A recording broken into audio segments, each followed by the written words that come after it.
Mesdames et messieurs, bienvenue sur Décortiquer Éco sur ITV. Vous aimez sûrement l'argent. Certainement, certains d'entre vous ne dorment pas à cause de l'argent. L'argent, dit-on, empêche les gens de dormir. Mais nous allons voir l'autre aspect, l'autre côté justement de l'argent, parce que nous sommes dans des dynamiques d'échange et d'un cycle à un autre de l'humanité, il y a eu des progrès extrêmement importants en termes de transactions, mais en termes aussi de rapports vis-à-vis de l'argent. Eh bien, nous avons pour cela invité un spécialiste du transfert monétaire, M. Malick Seck, qui est aujourd'hui directeur donc, de RIA. Et Malick a une très forte et profonde expérience sur les questions de transfert monétaire. Il a vu les premières expériences, il en a vu davantage à travers le monde. Et aujourd'hui, il a décidé de poser son baluchon en Afrique, mais en ayant comme socle d'expansion de son activité le Sénégal. Malick, bonjour. Bonjour. Le rapport des Sénégalais à l'argent est un rapport très complexe. Est-ce qu'on peut, en peu de mots, décortiquer un peu ce lien qui ne s'explique pas autrement que peut-être par un attachement à l'argent? Oui, bonjour encore une fois, Mamadou. Je pense que le rapport que nous avons avec l'argent, c'est un peu le rapport que beaucoup de personnes ont avec l'argent. Compte tenu du fait qu'on achète tout maintenant, on n'est plus à l'étape du troc ou de l'échange de marchandises, tout s'achète avec l'argent. Ce qui fait que nous avons les mêmes, je pense, les mêmes rapports que n'importe quelle autre population dans le monde avec l'argent. Alors, les choses ont évolué. Du troc à maintenant des transactions extrêmement rapides, mais à des coûts aussi faramineux, et peut-être même aussi des volumes extrêmement importants. Et soudain arrivent justement des nouvelles modalités d'échange de l'argent. Peut-on se réveiller sans avoir de l'argent dans sa poche? C'est difficile aujourd'hui ici en Afrique, même si dans certains pays, c'est tout à fait possible. On peut se réveiller pendant une journée, voire un mois, voire même une année, sans avoir de l'argent liquide dans sa poche. Que dans ces pays, ils ont un niveau de digitalisation, un niveau assez avancé qui fait que le cash a tendance à disparaître. C'est quel pays, par exemple, selon votre connaissance? En Europe, dans la plupart des pays européens. D'accord, mais en Afrique... Le cas de la Suède, par exemple. Oui. La Suède, seuls 6% des transactions se font en liquide. 6%. Tout le reste se fait de façon dématérialisée. Oui. En Afrique, c'est encore difficile, même si on fait des pas énormes vers la dématérialisation, mais c'est encore difficile. Le cash est encore roi, comme on dit, dans le continent. Alors moi, j'imagine un scénario macabre. Les Sénégalais, on leur dit maintenant, vous ne pouvez plus vous promener avec de l'argent. Maintenant, il faut peut-être dématérialiser tout ceci. Est-ce qu'un Sénégalais qui aime peut-être afficher un peu ses prétentions financières, un Sénégalais qui aime peut-être faire de la démonstration qu'il a, peut se réveiller et qu'on lui dise, disons, l'esbrouf, ça y est maintenant? Ce sera difficile, ce sera très très difficile. Je pense que c'est un processus. C'est ça, évolutif. C'est cela. Aujourd'hui, il y a quelques années, on ne pouvait pas penser à ce qui se fait maintenant. On peut émettre un transfert de façon digitale et recevoir un transfert dans son mobile ou sur un ATM ou alors dans son compte bancaire. Aujourd'hui, tout cela est possible.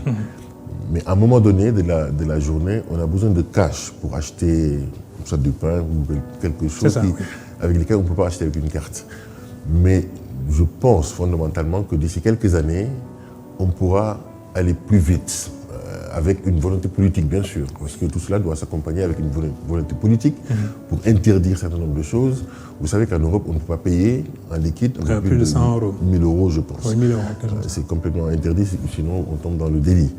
Aujourd'hui, ici, la Banque centrale est en train de mettre beaucoup de pas vers la digitalisation ou vers le cashless economy. Mais ce n'est pas maintenant, et ce ne sera pas aussi simple. Aussi simple que ça. Qu'est-ce qu'on gagne à dématérialiser les processus d'échange monétaire? On gagne de la transparence, on gagne de la traçabilité et on gagne il y aura moins de fraude, plus de traçabilité de l'argent. Parce que vous savez, c'est important, le régulateur dans ce domaine, c'est la Banque centrale. Oui. Qu'on soit opérateur de transfert comme nous, ou qu'on soit une banque, ou même ces fintech, c'est la Banque centrale qui contrôle cette activité-là. Et donc, on gagne en traçabilité. Parce que vous savez, dans notre métier, nous, la compétition, c'est l'informel, plutôt que les autres. La compétition reste notre principal adversaire. Et donc, passer par des circuits formels, et mieux en digitalisant ces transferts, on gagne en traçabilité et par conséquent, on lutte plus facilement contre tout ce qui est financement du terrorisme, tout ce qui est fraude et lutte anti-blanchiment. Est-ce que vous n'avez pas l'appréhension qu'il y aurait éventuellement des forces de résistance qui ne comprendraient pas, peut-être qu'on le dise, voilà une méthode de substitution à celle qu'ils ont connue? Tout à fait, il y en aura. Vous savez, vous connaissez le taux de bancarisation dans nos pays. Oui, très faible. Très faible, même pas seulement au Sénégal, mais dans tous les mois. Heureusement qu'on a les microfinances qui font que ce taux a beaucoup augmenté. Mais il y aura forcément des résistances, comme dans tout changement.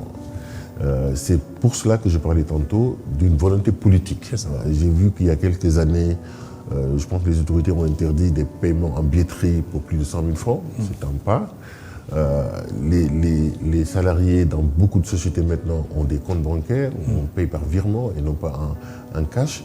Et le succès de certaines sociétés qui sont en transfert d'argent digital, on a vu, les détenteurs de comptes, il y en a de plus en plus, et de plus en plus de partenaires à ces sociétés-là pour permettre de payer une transaction, d'aller au supermarché, simplement en présentant son téléphone, en payant avec son téléphone. Nous-mêmes, dans le cadre de notre métier, nous avons des partenariats avec des sociétés de télécom en Afrique, ici au Sénégal avec le leader dans ce domaine. On a des partenariats également un peu partout en Afrique avec les principaux acteurs pour permettre de terminer la transaction dans un mobile. Et ce bénéficiaire peut soit acheter, faire une transaction avec son mobile ou alors aller dans un point de vente et prendre l'argent. Pour l'instant, la plupart des transactions sont dénouées dans un point de vente pour prendre l'argent cash, mais il y a une bonne partie qui est utilisée pour payer une facture d'eau, etc. Et donc, de plus en plus, nous en sommes conscients que l'économie va vers une certaine dématérialisation. Alors, est-ce que le système ou bien le mécanisme, il a sa fiabilité propre pour au moins se lever tout soupçon ou bien tout doute par rapport à son avènement? Tout à fait. Il y a quand même une réglementation. Je disais tout à l'heure que la Banque centrale est un peu gère la supervision. Voilà, c'est le régulateur dans ce domaine. C'est ça. Si vous vous rappelez, il y a quelque temps d'ailleurs, les opérateurs télécoms devaient s'adosser à une banque pour pouvoir faire ce métier-là. Parce qu'au final, on est dans le métier de la banque. Nous-mêmes, aujourd'hui, qui sommes ici au Sénégal, comme dans plus de 160 pays dans le monde, en Europe, nous avons des licences délivrées par les autorités de régulation là-bas, mais sur l'Afrique ici, un peu comme tous les opérateurs de transfert, nous nous adossons sur des réseaux bancaires pour faire notre métier. Vous voyez des points de vente REA un peu partout à Dakar. Les seuls points de vente avec qui nous avons signé, ce sont les points de vente bancaires. Le reste, ce sont des points de vente des banques elles-mêmes, des sous-agents des banques. Parce que ce sont ces seules organisations qui sont autorisées à faire du transfert d'argent. Et ça, c'est important. Sous la supervision donc, de la Banque centrale. Donc, il y a également tout un système qui permet de lutter contre tout ce qui est fraude, anti-blanchiment. Nous avons des filtres dans le système. Nous avons également un département compliance, au même titre que les banques. Tout cela pour lutter, pour que les transactions soient propres et éviter justement que des personnes mal intentionnées passent par des réseaux comme le nôtre ou d'autres pour blanchir ou pour financer du terrorisme. Donc il y a beaucoup de mesures qui sont prises, aussi bien au niveau opérationnel qu'au niveau légal également, parce que vous ne pouvez pas transférer le montant que vous souhaitez. Il y a des limites légales instaurées par la Banque centrale pour faire des transferts. Et nous-mêmes, nous mettons en place des limites opérationnelles pour pouvoir lutter justement contre ces personnes mal intentionnées. Quand vous dites nous-mêmes, c'est vous les acteurs. Les acteurs, voilà. Il y a, par exemple, sur l'Afrique, sur le Sénégal, par exemple, vous ne pouvez pas, sur le mois, vous ne pouvez pas envoyer plus de 500 000 francs en dehors de l'UEMOA. Vous voyez, donc les systèmes sont calés comme cela. Sur les autres pays, vous pouvez envoyer 500 000 francs, mais sur l'UEMOA, vous pouvez envoyer plus. Donc ça, c'est légal, hein, c'est la réglementation. Mais nous, avec certains agents, nous pouvons mettre en place une limite. On peut dire que cet agent ne peut pas envoyer plus de temps, ou ce partenaire n'est pas autorisé à envoyer plus de temps. Quelquefois également, c'est le partenaire lui-même qui nous dit, voilà, je veux mettre une limite à temps, pour éviter justement pour un meilleur contrôle. Toujours pour rassurer les gens et sans doute les inciter à mieux venir vers vous, est-ce que aussi entre vous, opérateurs dans l'écosystème, vous vous entendez pour ne pas qu'il y ait des ententes illicites, de façon à ce que peut-être vous fassiez front face tout à fait. Donc aux clients éventuellement qui sont les... Exact. En général, nous sommes quand même en phase avec la réglementation. Il y a différents types d'opérateurs. Il y a des opérateurs internationaux qui sont présents quasiment partout dans le monde. C'est notre cas, RIA Money Transfer. Nous sommes dans 161 pays. Il y a des opérateurs régionaux qui opèrent dans une région, l'UEMOA ou l'Afrique. Et des opérateurs nationaux qui font du transfert domestique. Et donc, il y a chacun a son périmètre. Il y a chacun a son périmètre et nous sommes également partenaires avec les uns et les autres.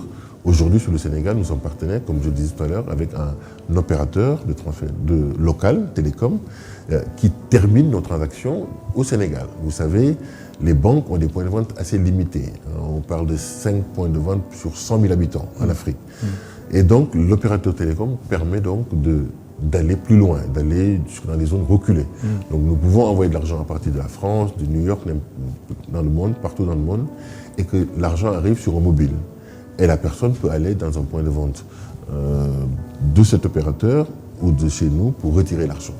Donc nous ne sommes pas forcément concurrents, nous nous complétons. Les concurrents sont au niveau international, il y a des concurrents au niveau régional et également au niveau local.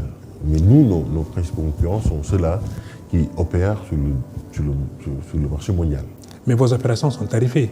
C'est-à-dire qu'il y a un prix plancher et un prix plafond. Bien sûr, c'est tarifé. Et maintenant, vous fluctuez entre ces deux marges. Tout à fait, c'est tarifé au niveau de l'envoi. Vous savez comment ça marche, c'est très simple. Vous avez quelqu'un qui envoie de l'argent vers l'Afrique, en Europe, il envoie le montant principal, c'est-à-dire, admettons, 100 €, il paye 10 €, admettons, ou 5 €. Chez nous, nous sommes un peu moins chers que les autres. Et donc, ce sont ces commissions qui sont partagées entre les opérateurs, entre les acteurs. Parce que celui qui envoie, le réseau et le payeur. Donc, c'est juste les commissions que nous partageons. Naturellement, certaines compagnies jouent également sur le gain de change. Parce que vous savez, quand on envoie du dollar vers le CFA, oui, bien sûr, il y a un change. Et donc, certains opérateurs également jouent sur le change, gagnent un peu sur le change. Peut-on avoir une idée du volume des transactions Donc, si vous voulez... À l'échelle mondiale, c'est assez important. Oui. On estime les transactions, le montant envoyé par les immigrés, la diaspora dans le monde, la diaspora mondiale, à un peu plus de 600 milliards de dollars. Par an. Sur l'Afrique, par an. C'est le volume estimé par les autorités monétaires qui sont envoyés par les diasporas dans le monde. Sur l'Afrique, l'estimation est de 70 milliards à peu près. C'est beaucoup d'argent. Oui. Et pour le Sénégal, on parle de 2,5 milliards de dollars, ce qui fait 1300 milliards que la diaspora sénégalaise envoie dans le pays d'origine. C'est énorme. Et c'est des montants en perpétuelle croissance, compte tenu du fait que les gens continuent à partir simplement pour aider leur famille. Oui. Simplement pour aider leur famille. Non pas pour aller émigrer ou pour aller s'installer, mais simplement pour aider leur famille. C'est pour cela, quand on voit le profil des personnes qui envoient le plus, ce ne sont pas des profils établis en Europe, avec une maison, une voiture, la famille, mais c'est plutôt des produits qui sont partis en laissant leur famille ici. Un peu des saisonniers. Simplement pour les aider. C'est ça. Alors, une fois ces chiffres campés, a-t-on idée de la destination finale de ces envois? Est-ce qu'il y a des injonctions ou bien est-ce qu'il y a des considérations préalables? Ou bien est-ce que l'envoyeur envoie et le récepteur reçoit et puis après l'opérateur, lui, il ne s'intéresse pas peut-être à la finalité de la transaction? C'est vrai, c'est un débat. Aujourd'hui, c'est de l'argent privé. Vous voyez, quand quelqu'un envoie à sa maman, à son frère, c'est de l'argent privé.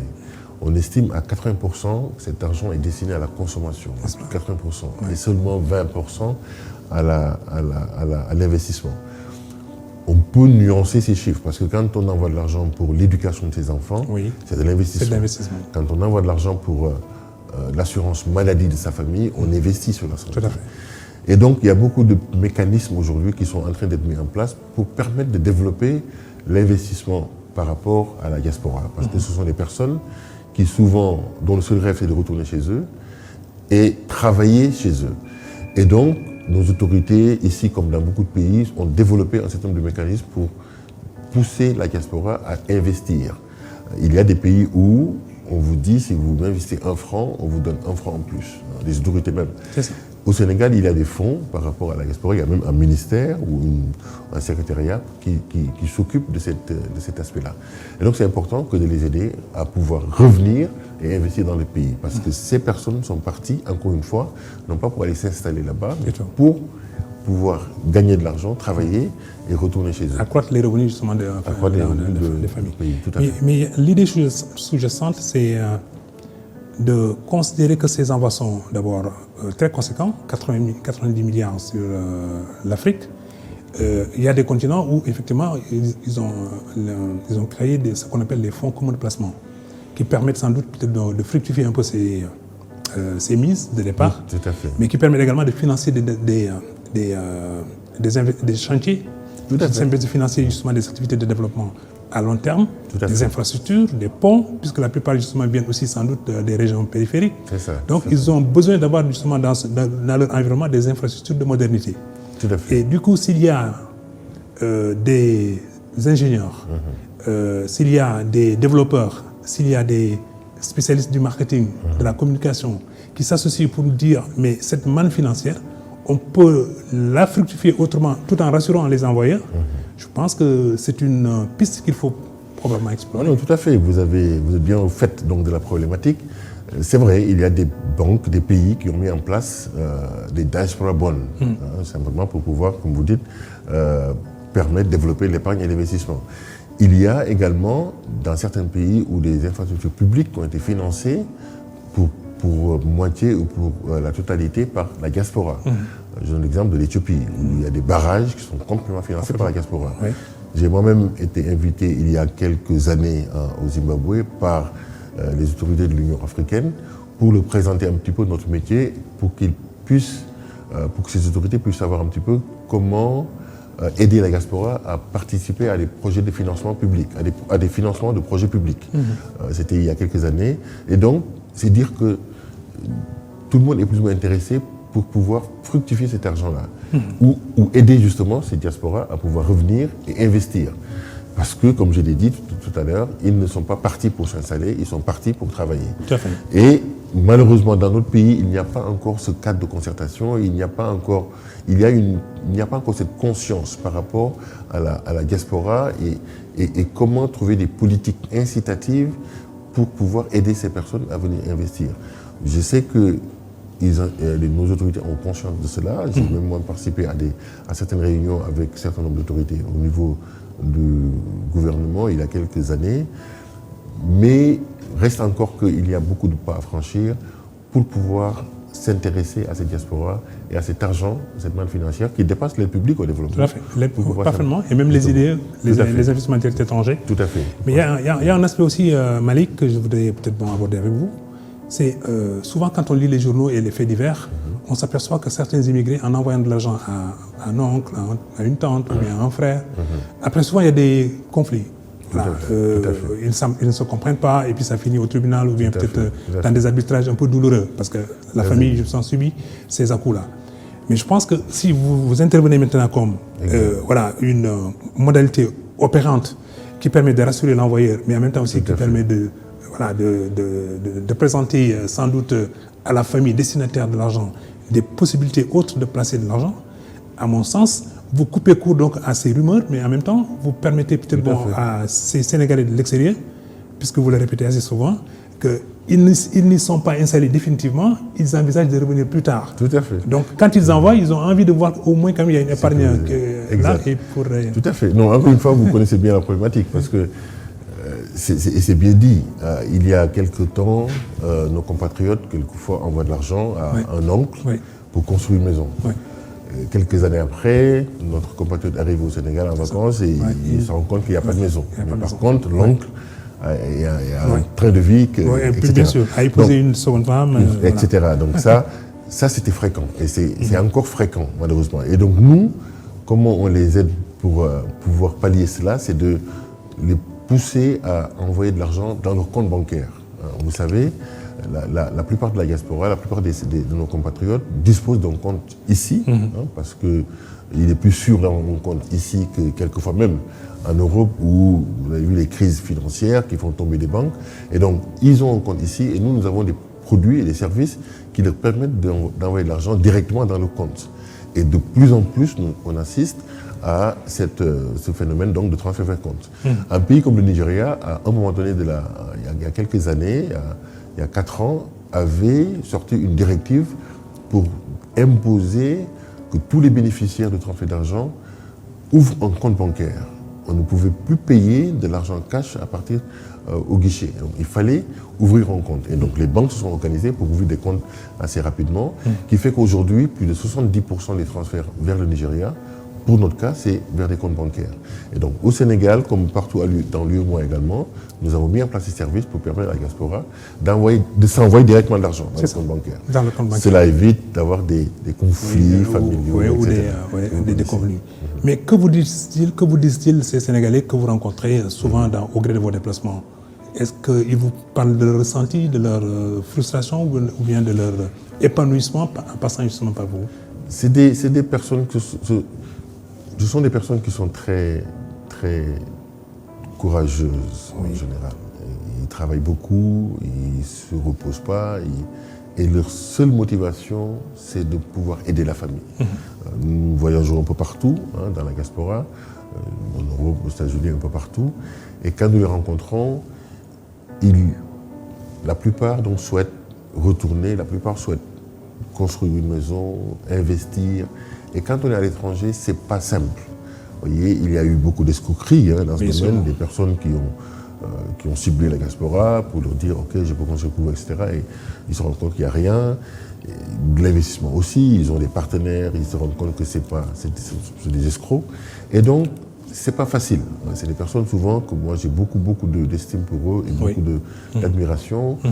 Simplement parce que par leur abnégation, par leur détermination, que ce soit en Italie, en Espagne, aux États-Unis, un peu partout, en Malaisie jusqu'en Argentine, où il y a beaucoup de nos compatriotes qui vivent essentiellement pour aider leur famille ici. Et donc, l'État devrait les accompagner. Nous pensons que l'État devrait les accompagner. J'espère qu'il y aurait un cadre de consultation qui mettrait en place donc, les autorités, les opérateurs de transfert et peut-être un certain nombre de sociétés de fintech pour pouvoir justement trouver un mécanisme pour sécuriser les transferts de ces personnes. À notre niveau, le transfert est sécurisé, mais l'utilisation peut ne pas l'être, dépendant de qui vous l'envoyez. Au-delà de votre observation générale sur le comportement de ces Sénégalais-là, et je salue aussi leur abnégation, mais aussi leur patriotisme. Tout à fait. Parce qu'ils ont contribué aussi à stabiliser la société par leur envoi. Tout à fait. Mais arrive-t-il que certains des Sénégalais se confient à vous de façon tout à fait B2B, pour dire, pour vous exprimer un peu leurs besoins, mais ou bien ils ont de l'argent et ils n'ont pas des idées, ou ils ont des idées et ils n'ont pas les moyens de les fructifier. Est-ce qu'il vous est arrivé peut-être d'avoir des confidences de ces compatriotes que vous avez rencontrés dans vos déplacements? Oui. Assez souvent d'ailleurs, par rapport à l'investissement. Parce que quelquefois, certains pensent que nous sommes une banque, que nous sommes simplement un transporteur. Vous voyez, on leur permet d'envoyer de l'argent dans des conditions. Et vous clarifiez ça pour ne pas qu'il y ait de confusion de gens. Voilà, pour ne pas que, parce que nous n'avons pas de licence, même en Europe, nous n'avons pas de licence de banque. Mais nous collaborons avec des banques locales, ici, au Sénégal et en Afrique, pour pouvoir faciliter le transfert vers compte. Nous sponsorisons quelquefois des événements en Europe, des événements sénégalais, nigériens, avec des banques de la place d'ici, en Afrique, pour que ces personnes puissent ouvrir des comptes bancaires et envoyer de l'argent. J'ai moi-même participé à beaucoup de réunions, notamment en France, avec la diaspora burkinabé, et une banque burkinabé. Et dans cette réunion, il y avait moi-même, la banque et nos collègues de l'Europe pour dire à la diaspora. Donc l'ambassade avait invité un peu plus de 200 personnes des Burkinabés. Donc ils ont ouvert des comptes avec cette banque et nous leur avons donné le réseau que nous avons en Europe pour leur permettre d'envoyer de l'argent dans le compte bancaire, de payer des prêts qu'ils auront contractés avec la banque, etc. Donc nous faisons beaucoup de sensibilisation dans ce domaine. Nous l'avons fait pour des banques sénégalaises, pour des banques ivoiriennes, nigériennes, donc des événements auxquels nous participons pour pouvoir justement les sensibiliser, la banque les sensibiliser sur la nécessité d'ouvrir un compte. Et tous veulent ouvrir un compte. Très bien. Pour pouvoir préparer le maintenant, retour. en cartographiant un peu les Africains de l'Ouest notamment, vous pouvez quand même peut-être donner le profil de ces Africains-là. Les Sénégalais sont-ils épargnants? Les Burkinabés sont-ils économes? Les Nigérians sont-ils dépensiers? Les Nigériens sont-ils volatiles? Et les Ivoiriens sont-ils de grands consommateurs? Enfin bref, je schématise comme ça, mais vous, le spécialiste, sans doute, chaque catégorie de nationalité vous renvoie à un comportement social. Oui et non, parce que je ne pense pas que nous puissions faire cette distinction entre le comportement des uns et des autres. D'accord. Parce que vous savez, quand on est en Afrique, on reconnaît les Nigériens, Sénégalais, mais quand on est en Europe, en Malaisie, on est des Africains. Sûrement. Vous voyez, ce sont des Africains. Ils raisonnent par rapport à l'Afrique. Ici au Sénégal, on voit des cités qui sont entièrement construites par des étrangers. On parle de certaines cités à Dakar ou à Rufisque où la plupart des personnes qui habitent là-bas étaient à l'étranger. On voit également au Maroc, au Nigeria, beaucoup d'investissements qui sont faits par les étrangers. Ils ont les mêmes problèmes, qu'ils soient nigériens, qu'ils soient sénégalais. Pour nous, c'est quasiment les mêmes problèmes auxquels ils rencontrent par rapport justement à cette problématique-là. Mais il est difficile de dire un peu comment les uns et les autres, comment ils se comportent par rapport à l'épargne. Ce qui est sûr, que ce soit le Marocain, le Nigérien, au moins tous les pays où il y a une certaine stabilité, ce sont des migrants qui veulent rentrer. Maintenant, il y a des pays qui sont en guerre, où les migrants, une fois en Europe, n'ont pas envie de rentrer, et pour cause, parce que c'est des pays complètement instables. Mais la plupart des pays, comme le Maroc, l'Algérie, ici, chez nous, nos migrants, ils souhaitent rentrer. Nos compatriotes, s'ils ont le choix, ils rentreront. S'ils restent là-bas, c'est pour aider la famille à rester au pays. Alors, est-ce qu'ils sont réceptifs un peu à l'argumentaire que vous développez pour essayer de les séduire à vous rejoindre un peu dans ce que vous leur offrez? Est-ce qu'ils sont réceptifs? Est-ce qu'ils sont sensibles? Est-ce que certains y ont trouvé effectivement leur compte?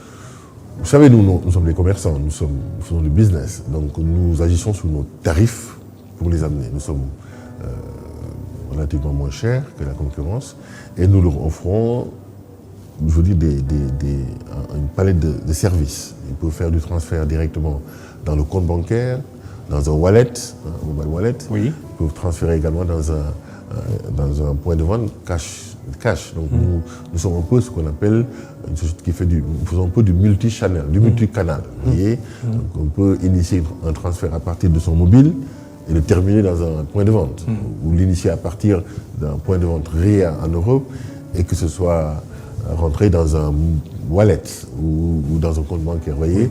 Donc nous leur offrons cette palette de services qui fait qu'ils se retrouvent un peu dans ce qu'on offre. Alors revenons à vous. Vous êtes directeur général justement d'une grande entreprise effectivement de transfert. Vous arrive-t-il vous-même de procéder à des opérations de transfert? En fait, je dirige le bureau Afrique des RIA à transfert. Donc oui, moi-même, tout à fait, parce que moi je ne vis pas à Dakar. Je vis à Dakar, mais j'habite à Bargny, à 30 km d'ici. Et il m'arrive donc j'ai une famille, j'ai des amis. Il m'arrive également de faire recours à nos services pour pouvoir transférer de l'argent. C'est évident. Vous avez beaucoup d'argent, mais vos poches sont vides. Enfin, le groupe a beaucoup d'argent, bien sûr. Moi, je suis salarié comme vous. C'est vrai qu'on n'a pas de caisse, on n'a pas de caissier, nous avons des chiffres. Voyez, comme je vous l'ai dit, nous travaillons avec des partenaires ici au Sénégal. Et donc, à la fin de la journée, nous regardons dans le système qui doit à qui. Les banques qui ont envoyé plus qu'ils n'ont payé vont nous couvrir, comme on dit. celles-là qui ont payé plus qu'ils n'ont envoyé, nous allons les couvrir. C'est ça. Vous voyez, c'est un mécanisme assez simple. C'est une sorte de péréquation. Voilà, quelqu'un où nous avons et tout cela est centralisé au niveau du groupe à Los Angeles. À la fin de la journée et tous les jours, notre banque de couverture, c'est la Bank of America, qui couvre le monde entier et dans les délais contractuels. Et donc, c'est assez simple. Donc, nous n'avons pas de caisse. En revanche, en Europe, aux États-Unis, nous avons des points de vente propres. Nous avons les caissiers, nous avons des points de vente bancaires quasiment, où nous faisons des opérations et à la fin de la journée, nous déposons cet argent à la banque. Donc, si vous voulez, à la fin de la journée, c'est la banque qui fait le transfert. Nous envoyons des données, vous voyez. Et donc, quand les partenaires nous couvrent ou nous les couvrons, c'est à travers une banque. Et cette banque, justement, va faire les virements. C'est la banque du partenaire. De façon incontestable. À the end of the day, c'est la banque qui fait le transfert. Maintenant, pour terminer... Avec SWIFT, les procédés SWIFT. Bien sûr. Pour terminer cette émission très intéressante, quel est le futur, justement, du transfert d'argent? Le futur... Comment se dessine ce scénario dans les 10 prochaines années? C'est vrai que beaucoup de personnes disent que dans les années à venir, le transfert cash va disparaître au bénéfice donc de la dématérialisation. Comme on a dit dans le passé qu'avec les tablettes, le journal va mourir. Oui. Vous voyez, vous avez constaté le contraire. C'est vrai que dans certains pays, le cash disparaît petit à petit. Dans nos pays, il y a encore, nous par exemple, ce que nous observons chez nous, nous voyons une augmentation des transferts digitaux et en même temps une augmentation des transferts cash. Dans notre pays, il y a beaucoup de personnes qui ont des wallets, qui ont des comptes bancaires, mais le cash est encore roi. Si vous prenez le cas du Kenya, où il y a une société qui s'appelle M-Pesa, le plus grand succès dans ce domaine, il y a plus de 60 000 points de vente dans le pays. Plus de 18 millions de personnes qui ont cette application. Et quasiment tous les commerçants, tous sont partenaires de cette société-là, qui fait que le cash a tendance à disparaître là-bas.